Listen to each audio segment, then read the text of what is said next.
నమస్తే, welcome to మధురం channel. ఈరోజు మనము సింపుల్ బ్యాచిలర్ రెసిపీ క్యాబేజ్ పెసరపప్పు కూరని ఎలా తయారు చేసుకోవాలో చూద్దాం. ఇది రైస్లోకి రోటీలో కూడా చాలా బాగుంటుంది. ముందుగా కడాయిని పెట్టుకొని 2 లేదా 3 స్పూన్ల ఆయిల్ వేసుకోవాలి. ఇందులో 1/2 స్పూన్ ఆవాలు, 1 స్పూన్ పచ్చిశనగపప్పు, 1 స్పూన్ మినపప్పు కూడా వేసుకోవాలి. ఒక ఎండుమిర్చిని ఈ విధంగా ముక్కలుగా వేసుకొని ఈ పోపుని మీడియం ఫ్లేమ్లో దోరగా వేయించుకోవాలి. క్యాబేజ్కి కారపొడి రుచి కలరు మార్చేస్తుంది కాబట్టి పచ్చిమిర్చి తీసుకోవాలి.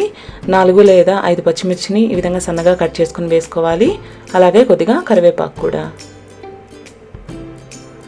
1/2 కిలో క్యాబేజ్ని ఈ విధంగా సన్నగా కట్ చేసుకొని కడిగి ఉంచుకోవాలి. పోపు వేగిన తర్వాత ఈ క్యాబేజ్ని అందులో వేసేసుకోవాలి.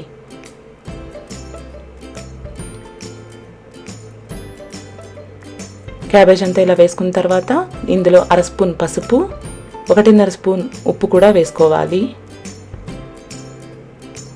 దీన్ని ఒకసారి బాగా కలుపుకుందాం.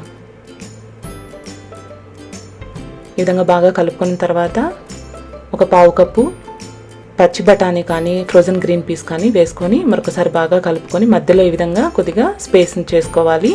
పెసరపప్పుని 2 లేదా 3 స్పూన్లు తీసుకొని అరగంట పాటు నానబెట్టుకోవాలి. ఇది నీళ్లతో సహా ఈ మధ్య భాగంలో వేసేసుకోవాలి.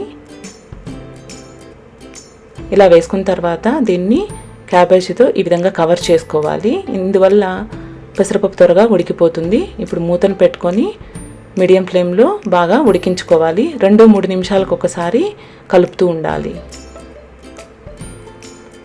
అడుగు భాగాన ఉన్న నీళ్ళని ఆవిరయ్యి కూర డ్రైగా వచ్చేంత వరకు ఇది ఉడికించుకోవాలి. చూసారు కదా, డ్రైగా అయిపోయింది, కూర తయారైపోయింది. తప్పకుండా ట్రై చేయండి. ఎలా వచ్చిందో కామెంట్ చేయండి. ఈ వీడియో మీకు నచ్చినట్లయితే please like, share and subscribe. Thanks for watching. Next వీడియోలో కలుద్దాం.